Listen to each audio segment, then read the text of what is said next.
So for our next presentation, we have Georgia Bach from the River Institute and Brittany Bordage from MCA Environment, and they will be here presenting the Remedial Action Plan. So you can start when you'd like. All right, thank you. Thanks for joining, and thank you for hosting World Wetlands Week. It's exciting to be here. So I'm the new Remedial Action Plan Coordinator with the St. Lawrence River Institute. I started early December, and I'm excited to be giving you an update on the Remedial Action Plan today, along with Brittany. And if you'd introduce yourself, Brittany, that'd be great. Thanks, Georgia. So hi, everybody. My name is Brittany Bordage. I recently joined the MCA in September of 2020, and even more recently transitioned into the role of RAP coordinator. Georgia and I have been working closely together on various initiatives, related to this, and we're both excited to be here to present on what we have so far. Great, and I think we're just going to introduce Megan as well, as she has one slide she's helping us with. Hi, I'm Megan Mitchell, and I'm from MCA Environment, and I'm just project aid, or environmental project aid. Thanks. All right, so for today, these are the topics that we're going to cover. So the Area of Concerns Program, the St. Lawrence River Environmental History, the Wrap Program, where are we at now? And of course, because this is World Wetland Week, where do wetlands fit in? And our conclusions. Great, so I'm going to take you through a bit about the Wrap, and then we'll kind of get into current projects where Brittany can talk a little more. So this is just a map of the Great Lakes, and so under the Canada-US Great Lakes Water Quality Agreement, there are these Great Lakes areas of concerns that are laid out. So there's 43 areas, as you can see, and 5 of them are binational. So you can see the St. Lawrence River right there is a binational area. So both Canada and US are working on remedial action plans. And we can almost say it's a trinational area because Akwesasne is involved as well. So here's a closer look at the area of concern here in Cornwall. So you can see in the purple there's Cornwall, and then the yellow below there's Messina, and then in the red there's Akwesasne. So Akwesasne is right in between. And the light blue is the area of concern in the US, and the green is the area of concern for Canada. So there's 2 remedial action plans that are being worked on here. So the Messina and St. Regis tribe are working on the southern United States one, and Canada and MCA are working on the northern Canadian one. And these projects were developed separately because of the different impacts and different government programs. And today we're going to be talking about the Canadian one. So just some background on the St. Lawrence River Cornwall area of concern and the environmental degradation. So this area of the river has been a focal point for heavy industry since the 1800s. Domtar, Kutar, fibers, and ICI are all industries that discharged into the St. Lawrence River. And back then, there weren't as many regulations or restrictions for discharging into the St. Lawrence River. The Moses Saunders Dam is also something that occurred in the 1950s, and that changed the St. Lawrence River greatly.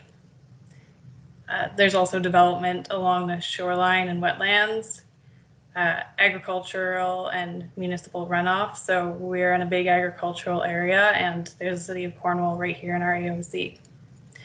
As well, there's upstream discharges. So Lake Ontario and all the lakes that feed into it, they all run past the St. Lawrence River out into the ocean. So this all results in water quality impacts, fish and wildlife contamination, loss and degradation of fish and wildlife habitat and populations, contaminated sediments, especially mercury, excess nutrients and algae blooms, and bacteria contamination, which leads to beach closures. So here's just an outline of the remedial action plan. So the overall goal is to improve conditions to equivalent or better than non-AOC areas across the Great Lakes Basin. So phase 1 in the 1980s or early 90s was finding the key environmental issues identified through community consultation. And you're going to see in this presentation that environmental issues are actually referred to as beneficial use impairments. And that's just the word they chose to describe these environmental issues when they were working on this project. So phase 2 is a plan developed and delisting targets are established and remedial actions are implemented. And currently we're going into the final phase. So creating assessment reports for each of these DUIs and submitting them. And so who oversees the St. Lawrence Cornwall Remedial Action Plan is the St. Lawrence River Restoration Council. There's lots of members in this council, from government agency members to members from industry and local organizations to community members. Actually, a lot of these members work on projects under the Remedial Action Plan. You can see that MCA is one of the members of the government agency groups involved in the Remedial Action Plan and St. Lawrence River Restoration Council.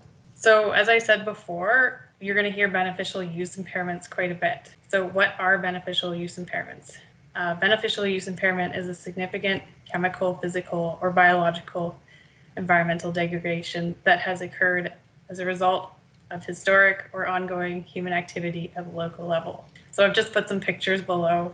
So an example would be loss of fish and wildlife, for example, osprey there. Recreational, loss of recreational or beach closures, and eutrophication, which is in the picture below there. And here's the 14 beneficial use impairments or environmental issues listed out and where they were in 1987 and now currently where they are. So red is impaired, green is not impaired, and yellow needs further assessment. So I'm not going to read all of these out to you because there's quite a few, but you'll be seeing these beneficial use impairments throughout the presentation.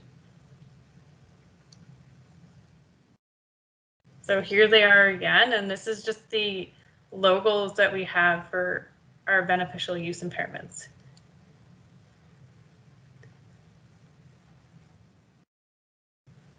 So now that you kind of have an overview of the Remedial Action Plan, this is, I'm not going to give you an overview of projects that have been completed to date. So a few projects that were recently completed by the MCA include the Akwesasne shoreline restoration and naturalization on the island of the St. Lawrence River, and the Minnows and Shorelines in Akwesasne Mohawk traditional knowledge and community involvement to enhance minnow habitat. So the first project was done through the Great Lakes Guardian Community Fund, and it enabled the MCA Environment Program to experiment with a shoreline restoration project in 2015. And this helped to address growing concerns of its people regarding erosion.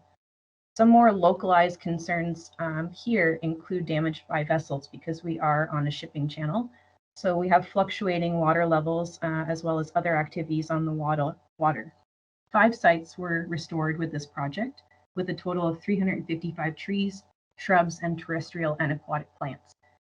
This was done to enhance the riparian zone, which will help to strengthen the shoreline from erosion, as well as filter toxins that may come from runoff above.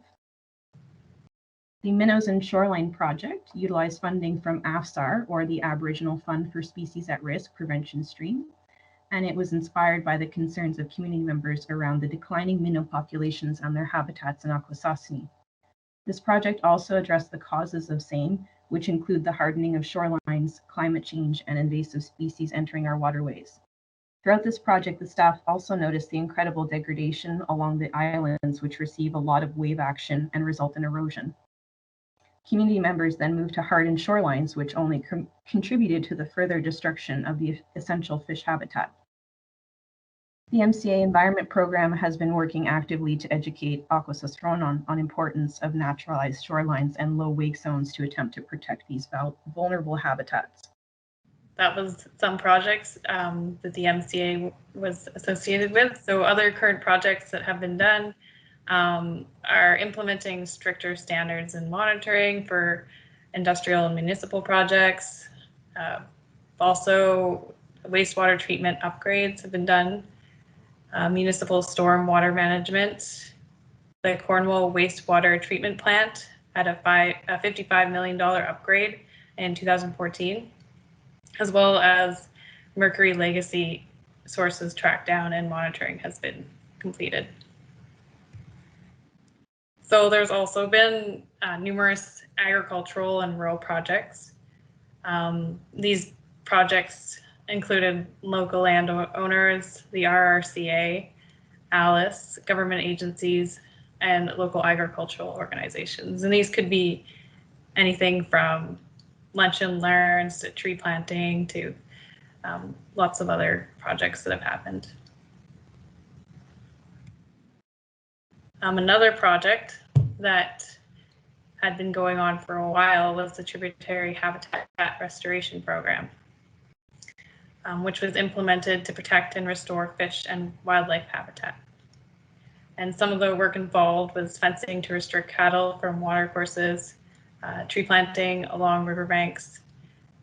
And this was to address eutrophication or undesirable algae that was making its way from the smaller rivers into the St. Lawrence River.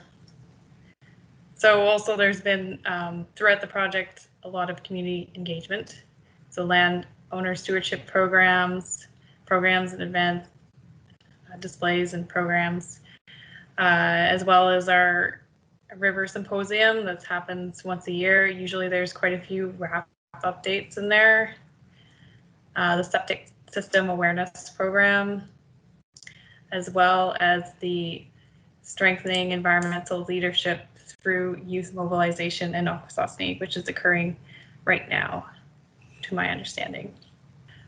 So a question we should be asking is the ecosystem responding to all these projects that have happened or in the RAP or in the Remedial Action Plan? As we've been working on it for, I think, almost 35 years now. One of the things that we've been seeing improvements in is the recreational water quality. As you can see, there are very little exceedances that have occurred in the last couple of years for Charlottenburg Beach, as well as other beaches. Just the amount of beach closures that have occurred within the last 10 years are a lot less than had occurred when this project initially started. So that's one good thing we've been seeing, as well as the declining sediment mercury concentration. So as you can see, in 1979, there was still mercury being discharged into the river. So it was readily available, and you can see that it actually flowed downstream quite far into Lake St. Francis and beyond. But as restrictions were put in place, mercury was not allowed to be discharged anymore. So like look in 2008, the mercury is actually staying in the sediment around Cornwall and not traveling down the St. Lawrence River, which is kind of what we want to see. We want to see that mercury stay in the bottom and clean sediments to be put on top of it, so it doesn't move and it just doesn't interact with its environment. Another thing that's been good is we've had 5 years of successful osprey nesting and reproduction. And this was the Raisin River Conservation Authority that was mapping this out, Raisin Region Conservation Authority. So now that we've gone through some things that have improved, we still have quite a few things to work on, or some things to work on. So I'm gonna go through a couple current projects that we're actually working on at the moment, addressing our outstanding beneficial use impairments or environmental issues.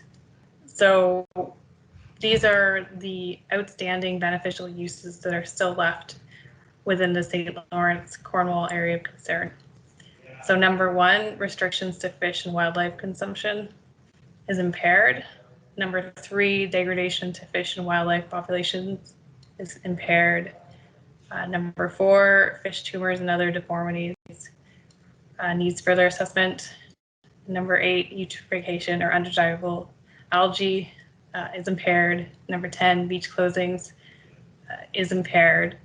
And number 13, degradation of phytoplankton and zooplankton populations needs further assessment. And number 14, loss of fish and wildlife habitat is impaired. And just thought we'd mention the Cornwall sediment strategy. It's more of a past and ongoing current project. So this sediment strategy plan was put in place for the contaminated sediment, mainly mercury, in these areas you can see on the map in front of the city of Cornwall. So the plan is to leave this contaminated sediment in these 3 zones, and to hopefully to have these layers of sediment, clean sediment, go on top of it, so that the mercury won't be available anymore. So there's that strategy, but there's also ongoing current projects that are monitoring this sediment to make sure that it's doing what we think it's doing. So another one of the current projects that's going on right now is the fish consumption study, and that is taking place between MCA and the River Institute. So this project was brought on to address concerns regarding PCBs and mercury in fish. So for anyone who isn't sure, PCBs are polychlorinated biphenyls, and they are highly toxic industrial compounds, and they can build up in the fatty tissues of fish and other animals, and in high concentrations will pose serious health risks, So an additional benefit to this project was actually filling in a data gap along the southern shore of Cornwall Island. And the overall objectives of the project are to determine the contaminant body burden in fish, to identify the connection between that contaminant load, the location, and the fish species that are present, and to inform the BUI for fish and wildlife consumption. So a new project that we have right now is the Advancing Shoreline Restoration Akwesasne, which is resituating data and planning for the future. With this, we intend to pursue the reorganization of historical shoreline erosion data, as well as an evolution to prioritize shoreline restoration projects in Akwesasne. We are going to characterize 10 kilometers of shoreline in Akwesasne, and then we are going to engage community members to actually come with us to complete a restoration project. A minimum of 1 site is going to be restored with this project. And it also helps create employment opportunities with these funds. As Georgia mentioned earlier, we have this current discussion that's taking place right now regarding water, and it is in partnership with the International Secretariat for Water. The goals of this project are to build capacity among the new generation of young water leaders, to raise environmental awareness, and to motivate and instill a sense of responsibility in youth. Our first session took place on February 19th, and it was very successful. We had a lot of engagement, and it involved youth and elders discussing the past, present, and future of water, and looking over an advocacy guide and giving their thoughts to that. So the second session, which will be taking place tomorrow, is actually going to be for fixing up that guide and including all of the suggestions that were received last week. MCA has had a lot of success with our CORDA projects. So the CORDA is the Canadian Ontario Resource Development Agreement. So far, we've done phase 1 and phase 2. So during phase 1 of this project, MCA was able to establish a flora and fauna baseline inventory, as well as UAV mapping, community engagement, and staff capacity building. During the second phase of this project, we continued monitoring. Mostly the monitoring was done in the Tishnine Wetland Complex in Bittern Creek. And we are actually hoping to acquire funding for a phase 3, which will do the same type of monitoring, but expand beyond Bittern Creek. So another project that is also taking place is a nearshore eutrophication study and plan. This is being done by the Region Conservation Authority, and the goal is to improve water quality at tributary mouths. So eutrophication is excess nutrients briefly due to runoff from land, which causes dense growth of plant life and death of animal life due to lack of oxygen. I just quoted that.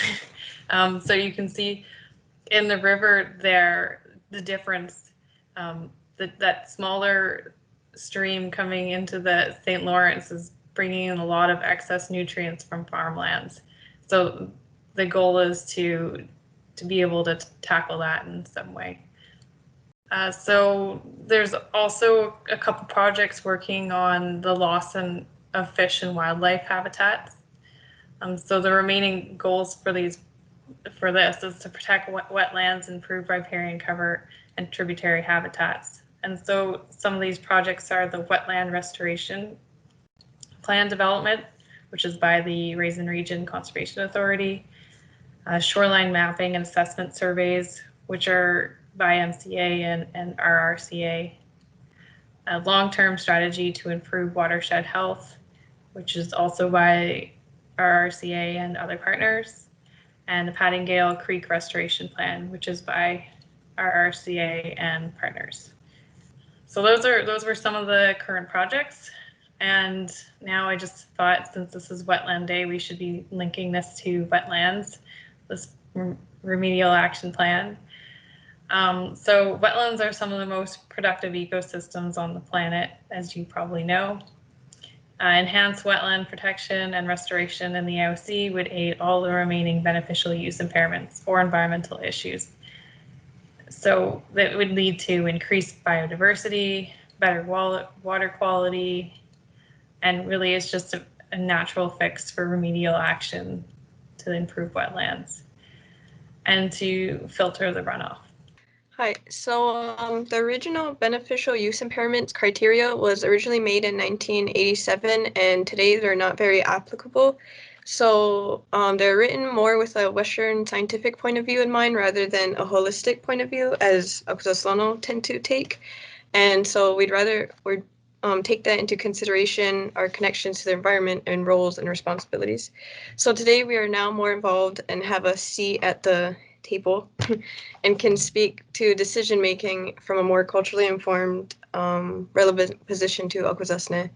So we offer support to the St. Regis Mohawk tribal team through collaboration on informing cultural context to beneficial use impairments, as this benefits both MCA in the northern portion and the tribe in the southern portion of Akwesasne.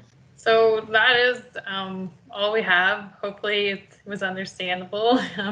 It's a very complicated project, and to summarize into a couple slides. So just a couple things. I wanted to thank Stephanie Hildebrand. She contributed a lot of these pictures.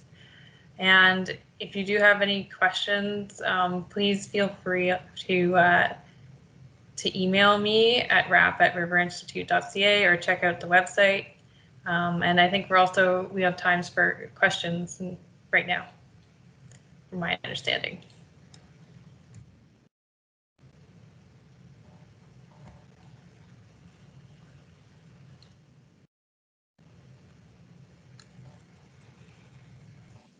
So it looks like nobody has any questions, so I'll just get Megan to provide you with your wetland code word to enter into your passports.